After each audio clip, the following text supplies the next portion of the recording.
aqui na Casa da Mulher Brasileira já. Bom dia, minhas queridas amigas e amigos telespectadores. Nós já estamos aqui na Casa da Mulher Brasileira. Estamos aqui para falar, nós vamos entrevistar a doutora Jaqueline Machado. Doutora Jaqueline é juíza da terceira vara que defende a mulher. Ela tem aqui uma coordenadoria. Nós temos algo aqui muito importante que só tem aqui no Brasil. É especialista, especial só para medida protetiva. Então a doutora Jaqueline é responsável por medidas protetivas para a mulher. Então nós queremos explicar e tirar dúvidas sobre esse assunto que está tão em pauta esses dias na mídia, que as pessoas reclamam, eu apanhei de novo, meu marido não respeita a medida protetiva não adianta nada. A gente tem ouvido muitas coisas e a gente ouve e somos leigos, né, no assunto, porque tem os técnicos preparados, se estudaram, prestaram concurso, que estão ali para fazer o trabalho funcionar. Então nós marcamos aqui com a doutora Jaqueline, que muito prontamente se dispôs a falar conosco para dar essas orientações, para tirar todas as dúvidas que nós temos e que você, minha querida telespectadora, meu amigo telespectador, tem sobre isso, medida protetiva e defesa em favor da mulher, né? Então muitas explicações. E mostrando também mais um pouquinho da Casa da Mulher Brasileira, o que tem aqui à disposição das mulheres para vir aqui quando precisa. Infelizmente, né, tem que haver esses lugares e aqui nós temos o privilégio de ter sido a primeira no Brasil e temos algumas coisas aqui que só tem no Brasil, só tem aqui, também em Campo Grande, né? Isso é muito bom. Nós temos aqui, quando você chega na Casa da Mulher Brasileira, você entra, você tem assistente social, você faz um cadastro, o assistente social já fala com você. Nós temos a DEAN, que é a Delegacia de Apoio à Mulher. Nós temos o Ministério Público para a Mulher e temos também o Judiciário, que no caso a doutora Jaqueline. Então tem tudo aqui que precisa já, tudo num lugar só. E tem outra coisa, a única no Brasil que funciona 24 horas é aqui em Campo Grande. Então, 24 horas funcionando a Casa da Mulher Brasileira. É isso, nós vamos conversar agora, já na sala da doutora Jaqueline, vamos dar todas as explicações, tá bom? É isso aí, eu quero você sentadinha aí prestando atenção no programa, porque o Tirando Dúvidas já está no ar.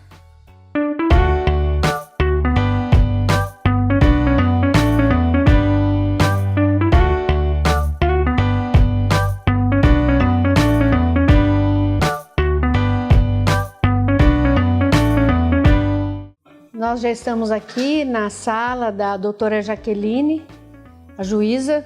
Estamos aqui, a Carla também está conosco. A Carla hoje ela é subsecretária na Secretaria da Mulher, que antes foi cuidada pela nossa amiga Liz Derzi, né? Competente também, a Carla não menos, né? Para cuidar desse trabalho, a cara dela, né? Você sempre esteve nesse trabalho, né, Carla? Temos um acúmulo de vários de mulher, né, em defesa dos direitos da mulher. E a doutora Jaqueline Machado, juíza, né, e da terceira vara de violência contra a mulher. Bom dia. Bom dia. Essa aqui fala terceira vara da violência contra a mulher. Existe uma coordenadoria. É a primeira no Brasil? Então, nós temos a coordenadoria que fica no Tribunal de Justiça, né, que é a Coordenadoria da Mulher em Situação de Violência Doméstica e Familiar. E essa terceira vara, né, a terceira vara de violência doméstica, ela é responsável pelas medidas protetivas. Essa sim é uma vara com essa competência única. Não existe outra no país que tenha competência só para medidas protetivas como nós temos hoje aqui. Essa é a primeira e única, por enquanto. É a primeira e única. Olha só que coisa boa, né? Nós temos aqui, eu falo que Campo Grande, o Estado, né, é privilegiado por ter a Casa da Mulher Brasileira, que é aqui que nós estamos, e também, olha, né, essa vara só para medida protetiva. E é um dos assuntos que a gente quer conversar, viu, doutora Jaqueline? Porque nós temos visto ultimamente, infelizmente, né, muita violência ainda contra a mulher. E eu falo que muitas informações têm ajudado a diminuir. Existe, claro, aumenta a população, tudo aumenta, não é? Mas existe também já muita informação para a mulher, né? Isso tem ajudado, eu creio que tem ajudado bastante. Mas ainda algumas reclamações e denúncias até medida protetiva não vale nada. Faz medida protetiva, aí vem o companheiro, o sujeito vem, vai ver os filhos, aproveita, já bate na mulher, ou então vai onde não é, fica telefonando, vai no emprego. E nós temos tido aí um punhado de notícias ruins. Medida protetiva funciona?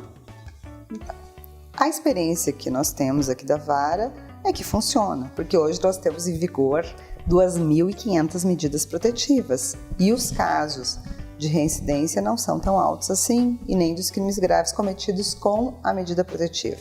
É claro que tem situações que são, que a gente não consegue e foge ao nosso controle. Agora, o que a gente precisa realmente deixar claro?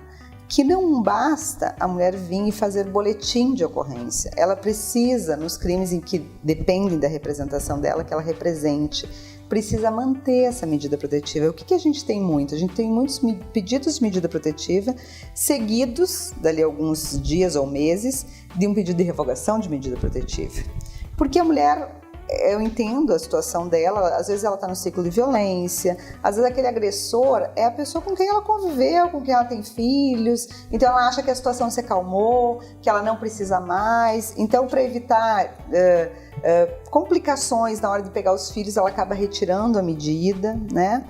E aí é óbvio que isso foge ao nosso controle, a gente não consegue mais. Quando ela vem, pede a revogação da medida. Outros casos, ela sequer pede a revogação da medida, mas ela deixa esse agressor se aproximar, né? Quando está tudo bem, digamos assim. Só que ele chega alegrinho, bonzinho, falar, ele tá calmo hoje, deixa entrar. Hoje, deixa ele chegar. Aí no outro dia ele não chega mais tão bonzinho.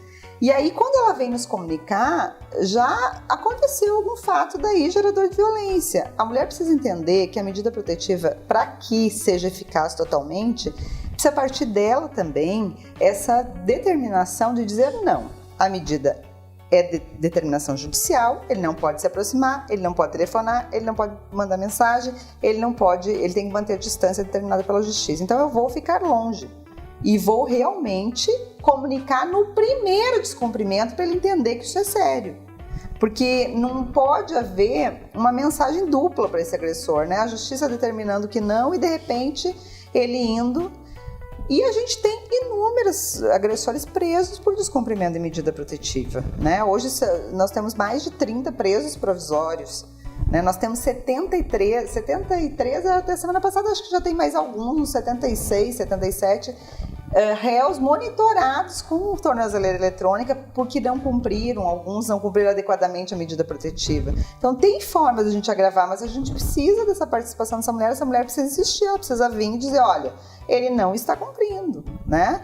É quando ela não reclama ou quando ela permite que ele volte a frequentar a casa e tal, aí eu acredito, a gente não pode aqui julgar, né, doutora? Eu acredito que a pessoa às vezes fica carente e tal, o cara parece bonzinho, já foi companheiro aí de tantos anos, ela acha que não tem por que não acreditar ali, que ele tá bonzinho, só quer ficar com ela um pouco, não é verdade? Mas aí se ela deixa, ela acaba engessando a justiça em relação a ela, porque como que a doutora Jaqueline vai ficar sabendo? E não é só ficar sabendo. Ou uma delegada ficar sabendo que ele foi lá, né? Se ela não reclamar. E mesmo quando, por exemplo, a Patrulha Maria da Penha vai fazer a verificação e ela fala para a patrulha que ele está descumprindo, ela tem que vir até a DEAN para registrar um novo boletim de ocorrência, porque se ela não registra, fica difícil a gente tomar uma atitude, porque a gente tem que saber qual o crime especificamente, né? Além do descumprimento. Se foi só um telefonema. Né? Para a gente verificar. É caso de colocar uma tornozeleira? É caso de prender? Então, nós temos que ter esse apoio dessa mulher vítima para ela nos relatar efetivamente o que está acontecendo e no caso de um novo crime, bom, ele foi lá, descumpriu a medida e ameaçou. Ela tem que registrar essa ameaça, porque ele precisa ser processado por essa ameaça também, né? E ela precisa representar depois, né, quando ela fizer o boletim de ocorrência também pela ameaça. E tem algumas que também pedem a revogação, pede para retirar a medida. Tem, e aí a gente tem que entender, porque para as pessoas leigas às vezes fica difícil de entender, que essa mulher pode estar no ciclo da violência doméstica, tá? E esse ciclo da violência doméstica, ele é perverso, porque a mulher tem dificuldade de sair dessa relação abusiva. Ela tem muita dificuldade de denunciar aquele parceiro, tá? Porque aquele relacionamento, às vezes ela viveu por anos com esse companheiro, né? Aquele relacionamento não foi durante 24 horas por dia abusivo. Então houveram momentos de objetivos em comum, de criação de filhos, né? Em que ela, e aí isso já, às vezes ela ainda gosta muito do parceiro, então ela tem as suas dificuldades e a gente precisa entender que uma mulher que continua numa relação abusiva, tá? Ela pode continuar nessa relação por vários motivos. Pode ser por medo, pode ser por dependência emocional, pode ser por dependência econômica. Mas o único motivo que não existe e que as pessoas costumam usar é que ela gosta de apanhar. Porque ninguém gosta de apanhar. Ninguém gosta de sofrer, né? Então, a gente precisa entender esse ciclo da violência para entender por que essa mulher não consegue. E quando a gente encontra uma mulher assim, a gente tem que apoiá-la, né? E tentar ver se ela consegue se fortalecer para realmente sair dessa situação. E que precisa de uma ajuda, né? Com certeza. E muitas vezes a pessoa não busca. Se busca aqui para encaminhar para uma psicóloga, uma assistente social, porque aqui precisa dentro dar da uma casa assistência. da mulher, essa mulher chega, ela passa pela recepção, imediatamente ela é encaminhada pelo setor psicossocial e esse setor faz o encaminhamento para o centro de atendimento à mulher, tá? O centro de atendimento à mulher tem o atendimento psicológico lá, ela tem acesso a isso se ela quiser. Então, todos os encaminhamentos necessários são feitos aqui dentro da Casa da Mulher. Estamos aqui, eu estou aqui, né? Só ouvindo, né? A gente tem tanta pergunta para fazer, né? Mas o bloco está terminando e nós temos também perguntas de pessoas e eu vou fazer uma. Quando a mulher vem e pede para revogar, fica por conta e risco dela? Depois a senhora responde. Só depois dos nossos comerciais, daqui a pouquinho, é só um minutinho, não sai daí não.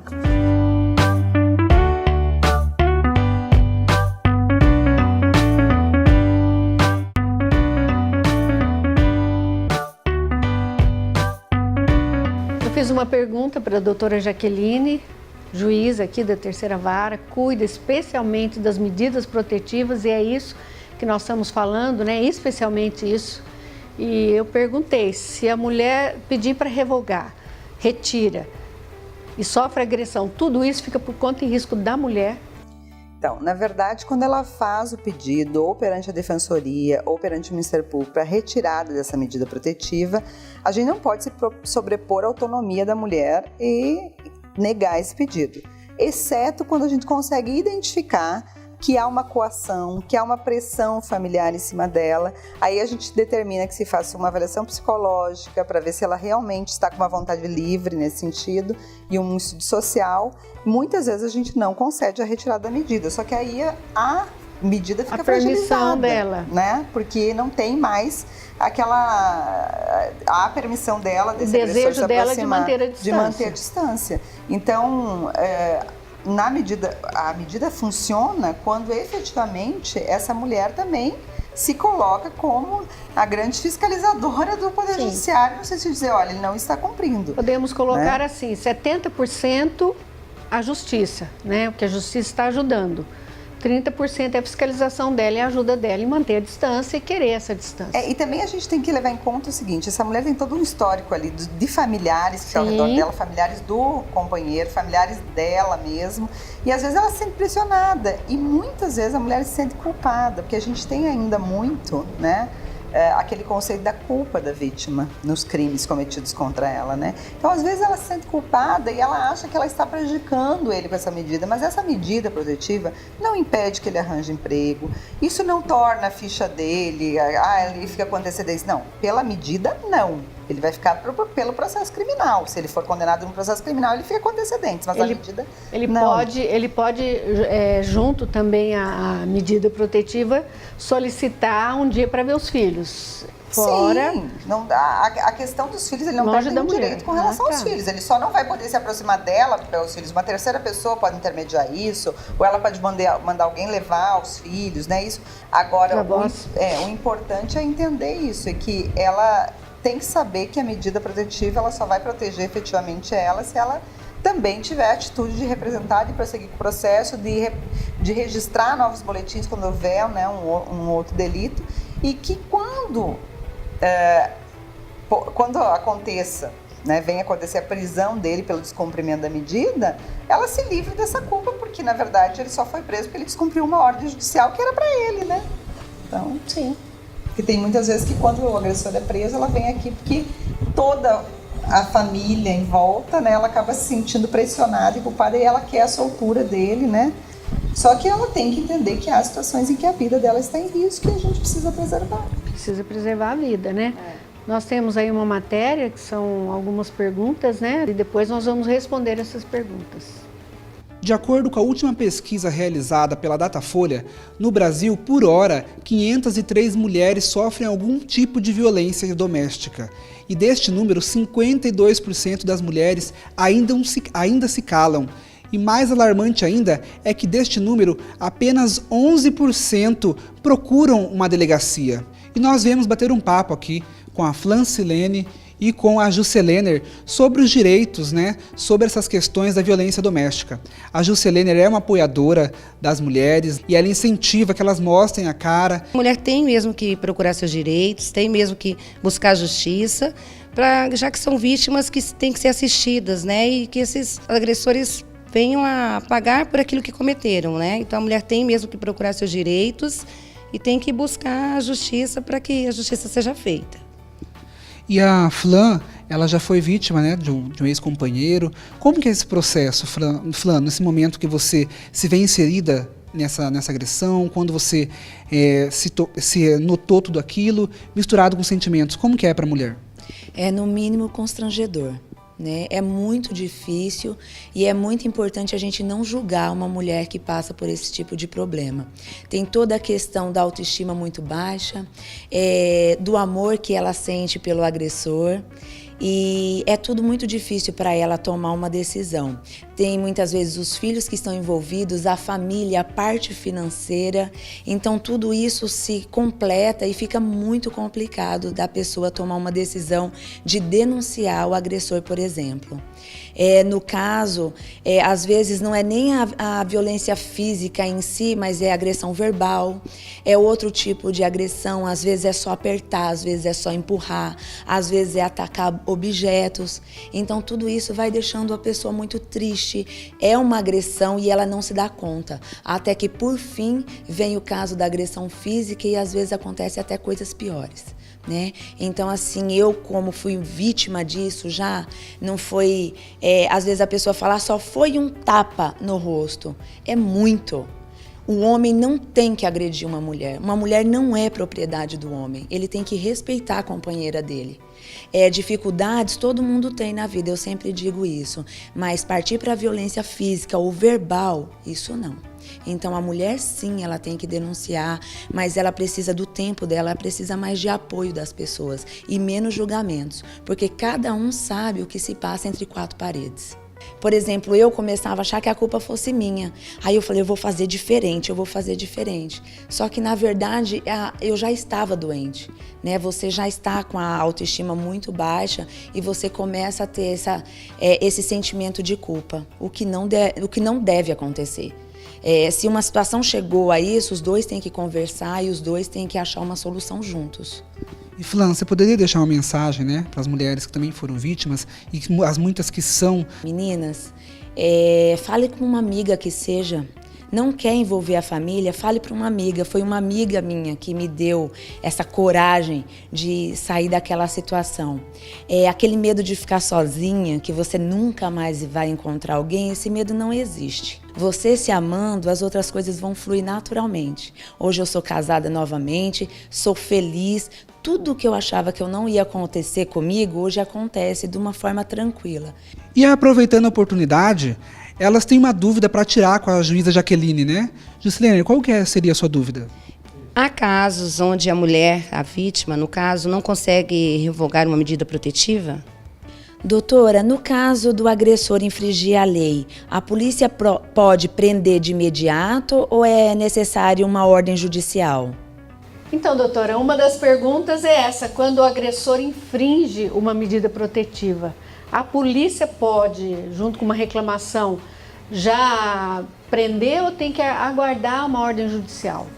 Tá, depende da situação, tá? Se ele descumpriu a medida, por exemplo, se aproximando, se ele tem uma ordem para não chegar a 300 metros, ele se aproxima e não comete mais nenhum outro delito, só se aproximou, né? Isso vai ser comunicado para a justiça e a justiça vai analisar e decretar a preventiva se for necessário prisão preventiva.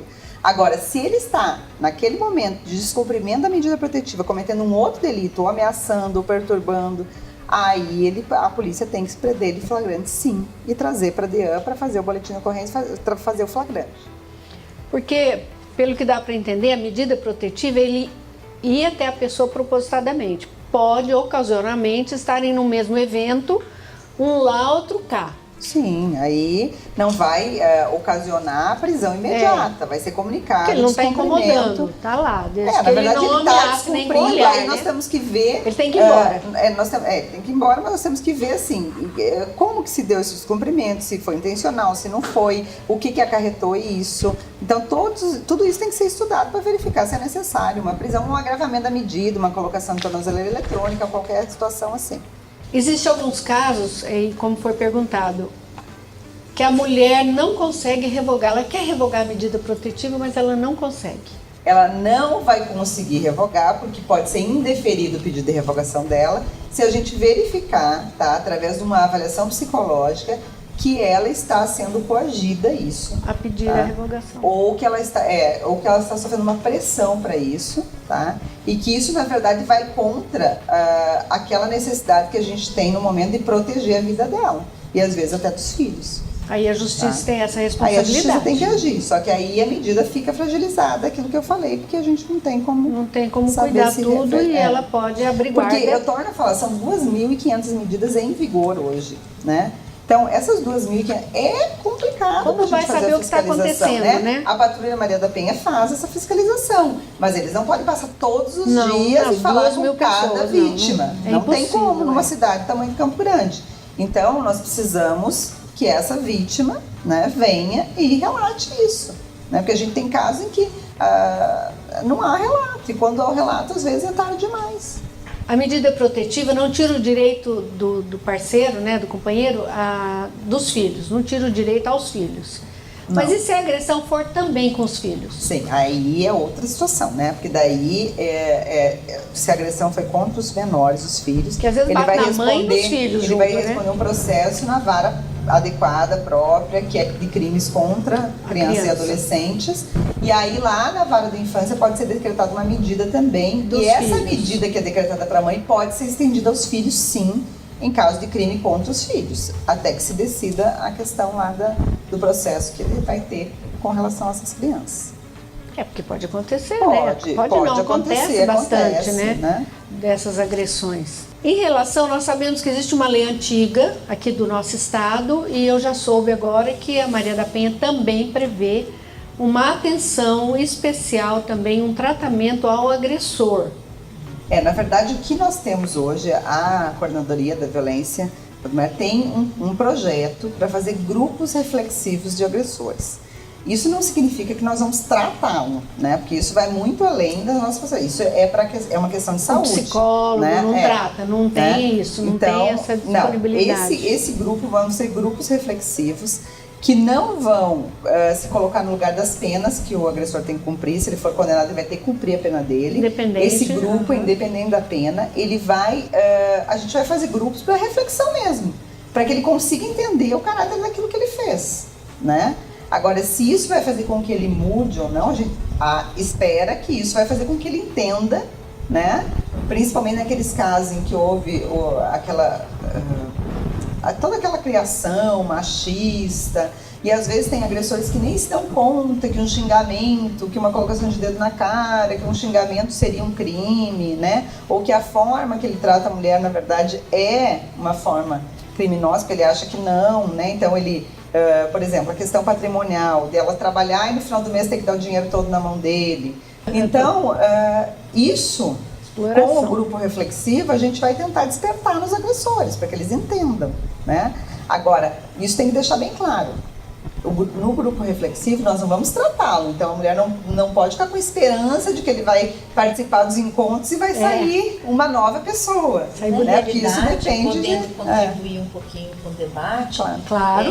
Nós não podemos ter esse agressor na perspectiva de que ele é doente. Né? Com certeza. Então, o trabalho, conforme preconiza a Lei Maria da Penha, na perspectiva da reeducação, na perspectiva da reflexão, para que ele entenda que ele essa agressão e esse ser agressivo que ele se tornou, esse agressor que ele se tornou, muito mais é por uma questão de uma sociedade patriarcal e machista, cujos essa valores, cultura, né? essa cultura que dá ao homem o existe, poder, o pretenso poder, inclusive dessa opressão em relação às mulheres, enfim.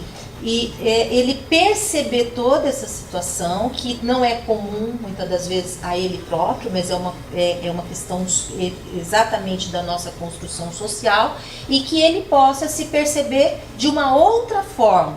E aí, se ele entender que ele precisa de um acompanhamento, uma terapia, um acompanhamento psicológico, ou se ele tem um problema de alcoolismo, precisa de um apoio, drogas, né? Um problema dele ser também um dependente químico, aí é uma outra questão, um outro encaminhamento, mas a perspectiva da lei é, como a doutora disse, num aspecto de reflexão e num aspecto de reeducação. Até porque nós temos que pensar, embora nós estejamos à frente do desenvolvimento da política pública para a mulher, mas a gente também tem que dialogar com os homens e também tem que poder ver a lei efetivamente cumprida em todos os seus aspectos, porque a lei Maria da Penha é extremamente pedagógica, né, doutora? Com certeza, o objetivo dela não é só de repressão, né? Ela vem para que a gente coloque em prática políticas públicas, né, que melhorem essa condição da mulher, que empoderem essa mulher. E é necessário deixar claro também que o grupo reflexivo ele não tem o objetivo de fazer com que esse homem, essa mulher volte a conviver. Não é isso que a gente está propondo, porque ele tem que melhorar até para o próximo relacionamento que ele tiver, para ele mesmo, né? Com certeza. O objetivo é realmente isso, de reflexão, né? De reeducação, se for possível, né? Porque ele não reincida. Porque ele não reincida, porque o que a gente quer esperar é isso, é que esse homem pelo menos já tenha cometido um crime que não reincida nesses crimes, com essa vítima ou com outra, seja qual for.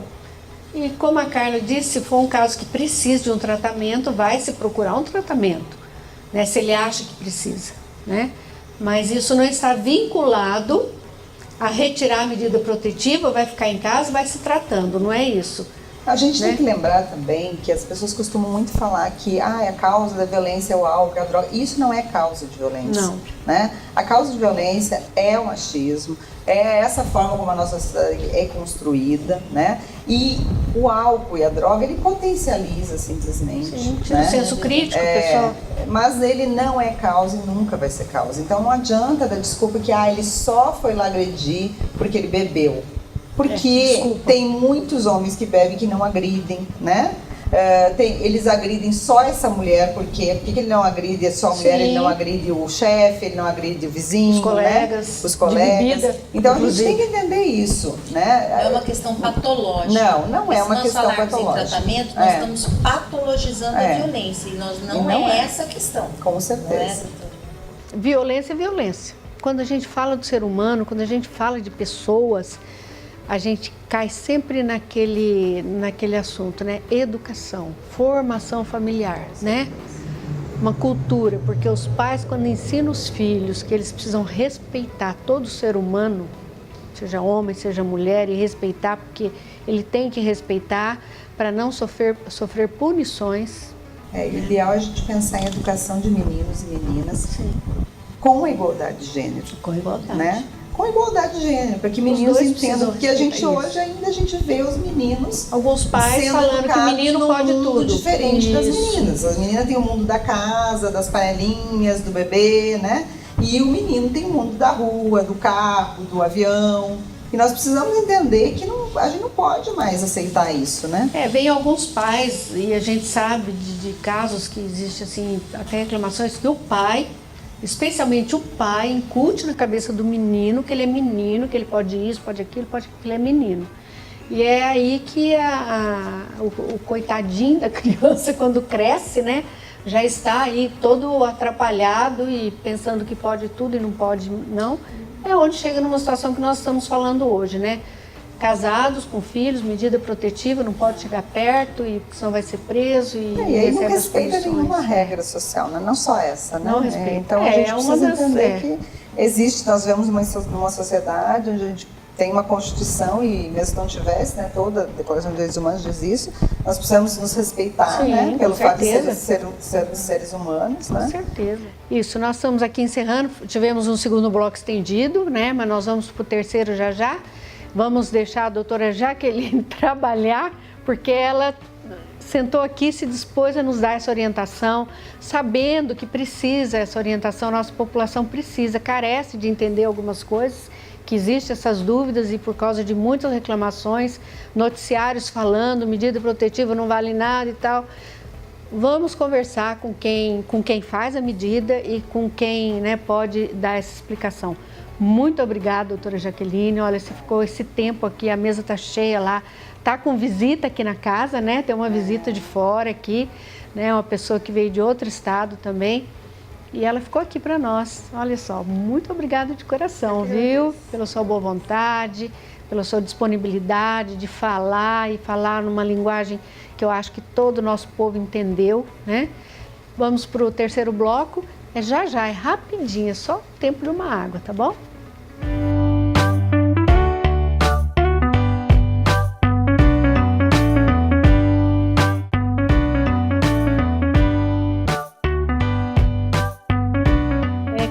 Para entrar na Casa da Mulher Brasileira, não tem como entrar sem a subsecretária, que é a Carla Stefanini, né, que é da Secretaria de Políticas Públicas para a Mulher. Então, ela está aqui conosco. Nós vamos perguntar um pouco também, claro, sobre o trabalho que tem feito aqui na nossa cidade, porque a gente sabe que existem muitos projetos, né, mas é preciso divulgar também, não é, Carla? Claro.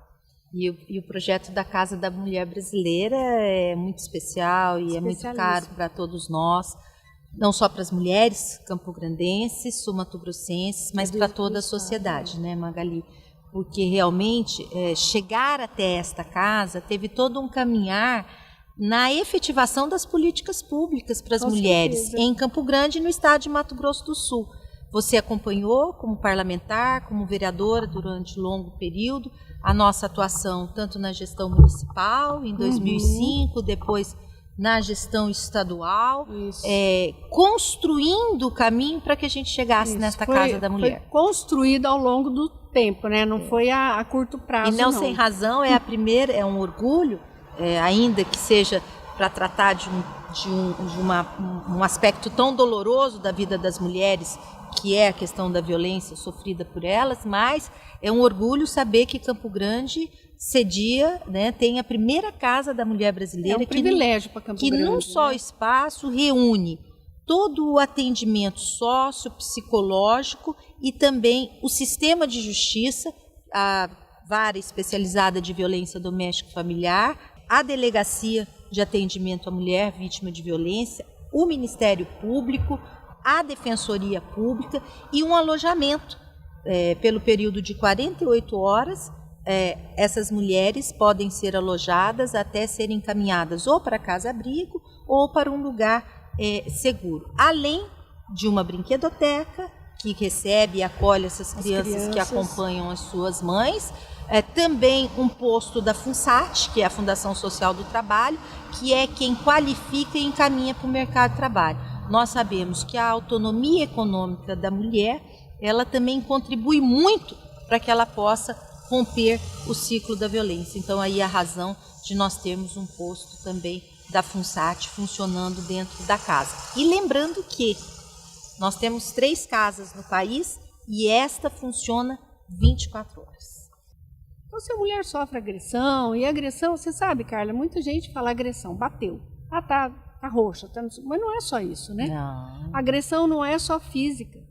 Pode ser uma agressão psicológica, muitas vezes pode ser pior que a física, né? Se for uma agressão psicológica dia após dia após dia, acaba com a pessoa. Eu costumo dizer que a violência psicológica, ela sangra a mulher por dentro. Ela mina a autoestima da mulher. Então, é um aspecto também muito perverso do fenômeno da violência praticada contra as mulheres. Nós temos a violência física, nós temos a violência sexual, mas nós não podemos desprezar a violência psicológica, que essa, muitas das vezes, a mulher tem uma grande dificuldade de exteriorizar o que ela está passando. Ela é afastada, inclusive, do convívio com os familiares. Sim. Enfim, e a violência patrimonial também. E com tudo isso, todas essas formas de violência acabam atingindo muito a dignidade das mulheres, né? E nós não podemos conviver, é uma questão dos direitos humanos também das mulheres que estão envolvidas. E aí eu quero aqui registrar esse trabalho da Casa da Mulher Brasileira, que teve a participação efetiva do governo federal, da Secretaria de Política para as Mulheres.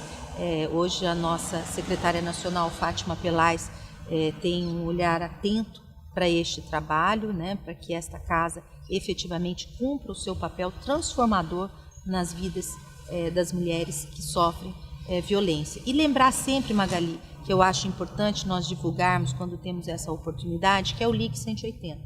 É um telefone que de qualquer lugar do país, gratuitamente a pessoa pode ligar. A vítima, aquela mulher que se reconhece como vítima, que é vítima, ligue, busque ajuda. Você vai receber toda a orientação de como deve proceder.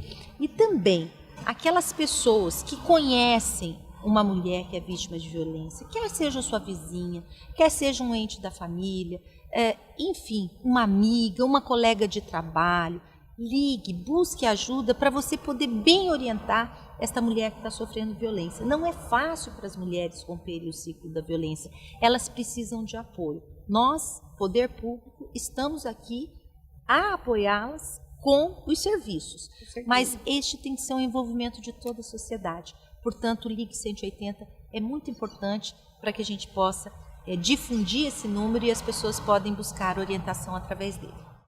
Carla, muito obrigada, viu? Eu que agradeço a oportunidade, por ter aberto Magali. aqui pra gente. Imagina, a casa está aberta 24 horas para as mulheres vítimas de violência, para a imprensa, que muito nos ajuda e você está contribuindo muito para que a gente possa mostrar o trabalho da casa. Lembrar também que dentro da casa funciona a Patrulha Maria da Penha, que é muito importante para monitorar as medidas protetivas, e dizer que a casa é um equipamento social importantíssimo para que a gente possa prevenir, coibir e eliminar a violência contra as mulheres. Muito obrigada. É isso aí. E nós vamos nos despedindo, como eu sempre falo, a família é muito importante. A família estruturada é o que nós desejamos, né? Para todas as pessoas.